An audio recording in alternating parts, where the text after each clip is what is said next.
प्रभुଙ୍କ महत् नामर धन्यवाद हो।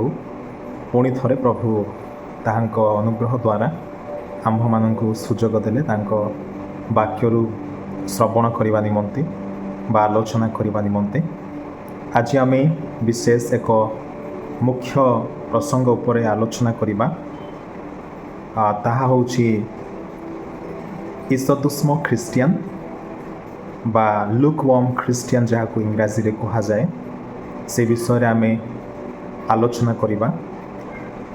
तो वाक्य भीतर को जावा पूर्व मु प्रत्येक पुणी थरे जीशुंक मधुमय नाम रे प्रेस लॉर्ड जनाए बा नमस्कार जनाए।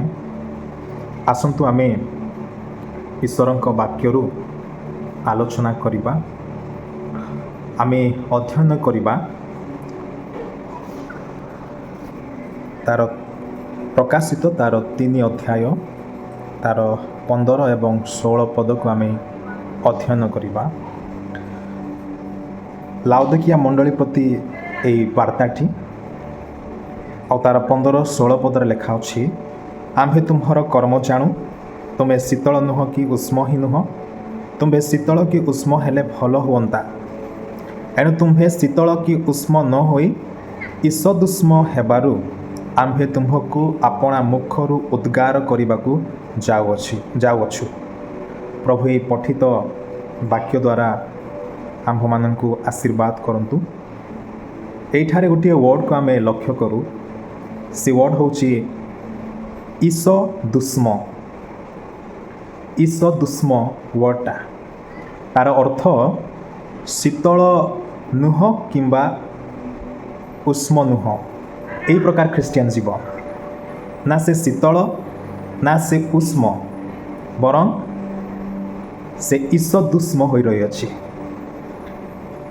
लाउदिकिया मंडलीर अवस्था एई प्रकार थिला, एबे मध्य आजिर मंडली एई प्रकार अछि, ना से उष्म ना से शीतल बरं ईसदुष्म ख्रिस्टियन, शीतल नुह किंबा उष्म नुह, ना आध्यात्मिक ना जागतिक, ना से आत्मिक जीवन रे बढ़ुछि ना से जागतिकतारे रहिछि।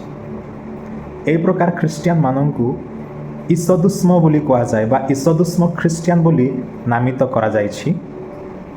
आमे एहाको गभीर भाव रे आलोचना करिबा। ए जो ईसदुष्म ख्रिस्टियन एहा गोटे व्यक्ति को बुझा जाए जे निजको ख्रिस्टियन बोली घोषणा करे किंतु से संपूर्ण भावे विश्वास प्रति समर्पण न थाए। He or she does not have fully commitment to their faith। सेमानंकर विश्वास प्रति संपूर्ण समर्पण न थाए। एई लोक मानंकु एई व्यक्ति मानंकु ईसदुष्म बोली कहा जाए। जो विश्वास ईश्वरंक प्रति अछि से विश्वास प्रति संपूर्ण एमाने कमिटमेंट समर्पण होई नाहंती। एमाने ना विश्वास रे बढ़िबे ना एमाने प्रभुंक संपर्क रे बढ़िबे। एमाने गोटे केयरलेस टाइप, एमाने अधर्म हो अधर्म करि पकेइबे आउ धार्मिकता हो धार्मिकतार कार्य करि पकेइबे। ए पट टिके से पट टिके भल काम आउ टिके मंद काम, गिरजा जिबे मंद काम आउ थरे करिबे। जेमिति को सेमिति लाइफ, किछि परिवर्तनता ना शीतलता ना उष्मता तांको ठारे देखा जाए। तेणु एई परि ख्रिस्टियन मानंकु ईसदुष्म ख्रिस्टियन बोली कहा जाए। आज आमे देखुछु अनेक ख्रिस्टियन बोली कहंती सेमानकर जीवन बा अवस्था एई प्रकार अवस्था रे अछि। सेमानकर लाइफस्टाइल एई प्रकार, ना एमाने उष्म होछंती ना एमाने शीतल होछंती। धार्मिक आहुरी धार्मिक हो आउ जे अधार्मिक से आहुरी अधार्मिक हो, किंतु ए दुईटा भितरु कौनसी गुटिए मध्य एमाने करू नाहंती। सेमिति लोक मानंकु प्रभु कहउछंती कि आम्भे तुम्भकु ଆପଣା ମୁଖରୁ ଉଦ୍ଗାର କରିବାକୁ ଯାଉଅଛୁ। ଉଦ୍ଗାର କରିବେ ପ୍ରଭୁ। ଆଉ ଏଇ ପ୍ରକାର ଈଶଦୁଷ୍ମ ଖ୍ରୀଷ୍ଟିଆନ ଏମାନେ କ'ଣ ମାନେ ଏମାନେ ଅକେଜନାଲି ଚର୍ଚ୍ଚକୁ ଆଟେଣ୍ଡ କରିବେ କିନ୍ତୁ ରେଗୁଲାରଲି ଆଟେଣ୍ଡ କରିବେ ନାହିଁ। ଏମାନେ କ'ଣ ଏମାନେ ଈଶ୍ୱରଙ୍କ ସହିତ ଯେଉଁ ରିଲେସନସିପ୍ ଅଛି ଏହି ରିଲେସନସିପ୍କୁ ପ୍ରାଧାନ୍ୟତା ଦେବେ ନାହିଁ। ଏମାନେ କି ପ୍ରକାର ଲୋକମାନେ ଏମାନେ ବାଇବେଲ ଭିତ୍ତିକ ଶିକ୍ଷା ଅନୁସାରେ ଜୀବନ କ୍ଷେପଣ କରିବେ ନାହିଁ। ଆଉ ଏଇ ଲୋକମାନେ କି ପ୍ରକାର ଆପଣଙ୍କର ବିଶ୍ୱାସ ଭିତ୍ତିକ ବିଷୟକୁ ଅନ୍ୟକୁ ସେୟାର କରିବେ ନାହିଁ। ଆଉ ଏମାନେ ଆଧ୍ୟାତ୍ମିକ ଜୀବନରେ ମଧ୍ୟ ବୃଦ୍ଧି ପାଇବେ ନାହିଁ ଏବଂ ଏମାନେ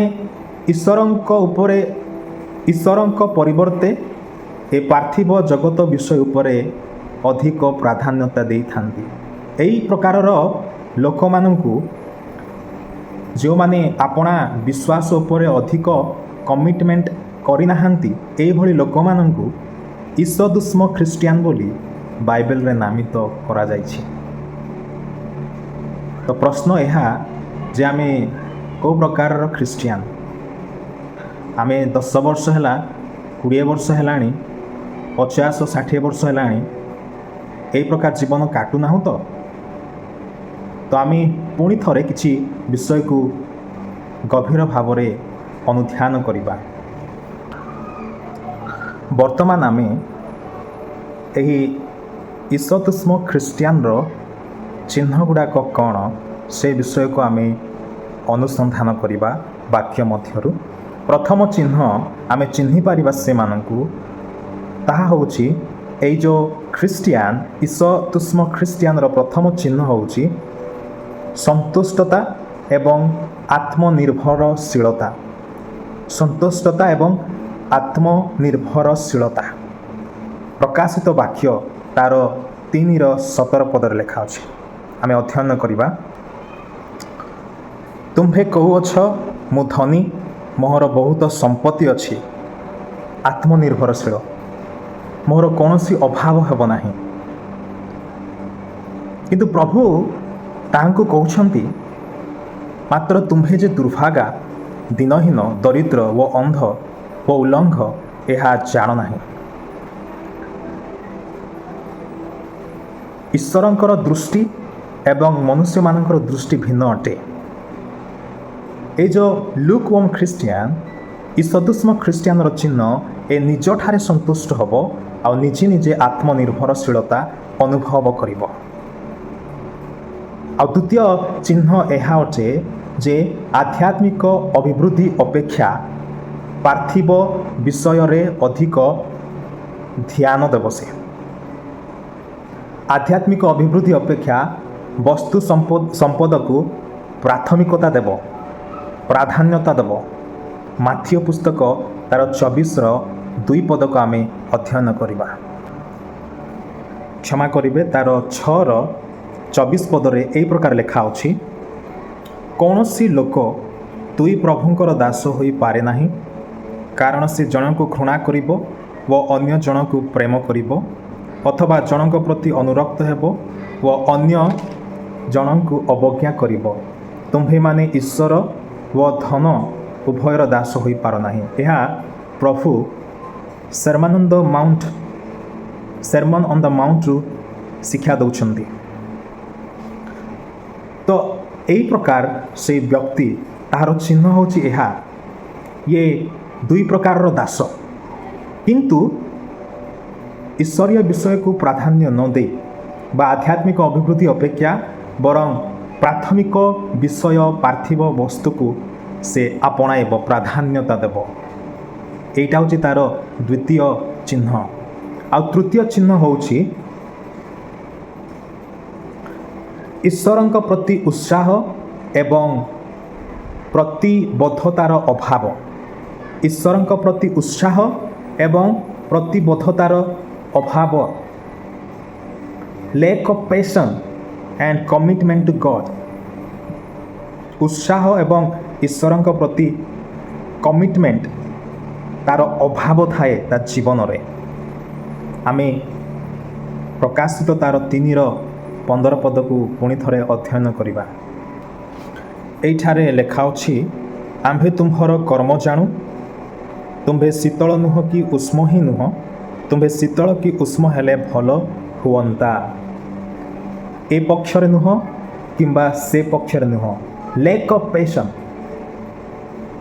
ଲେକ୍ ଅଫ୍ କମିଟମେଣ୍ଟ ଟୁ ଗଡ୍,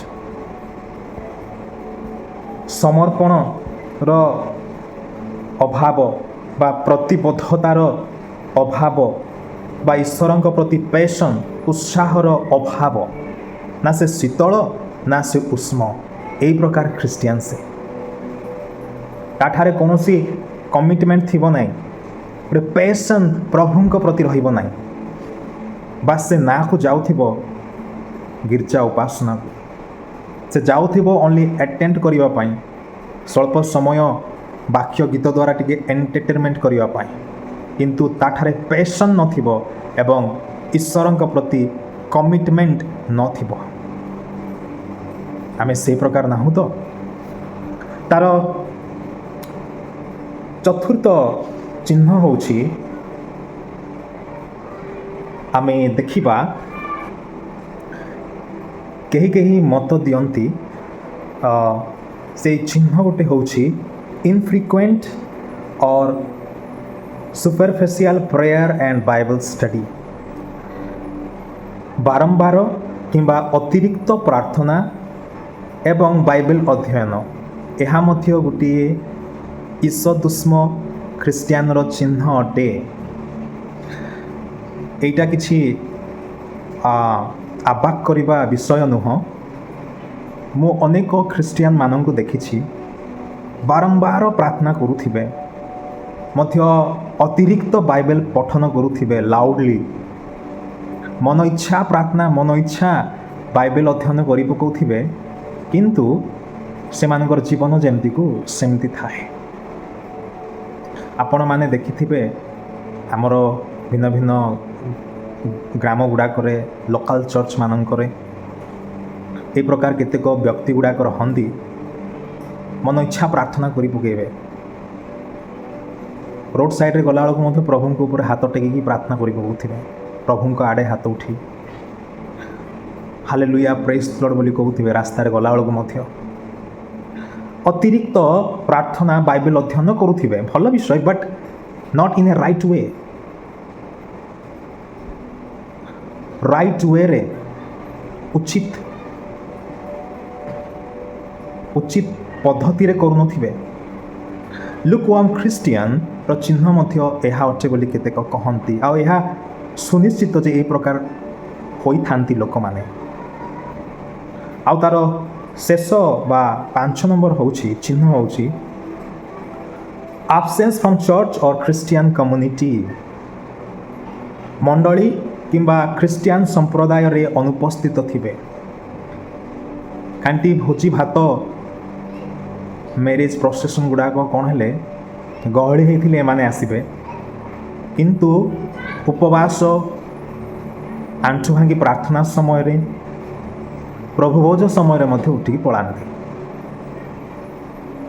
ତ ଲୁକ୍ୱାର୍ମ ଖ୍ରୀଷ୍ଟିଆନ ଏହି ପ୍ରକାର ମଣ୍ଡଳୀରେ କୌଣସି ଏକ ପ୍ରମୁଖ ନିର୍ଦ୍ଦିଷ୍ଟ କାର୍ଯ୍ୟରେ ବା ଖ୍ରୀଷ୍ଟିଆନ କମ୍ୟୁନିଟିରେ ଏମାନେ ଦେଖା ଦିଅନ୍ତି ନାହିଁ। ଆବଶ୍ୟକ ହେଲେ ଭୋଜି ପାଣିରେ, ନାଚ ଗୀତରେ ଏମାନେ ଦେଖା ଦିଅନ୍ତି।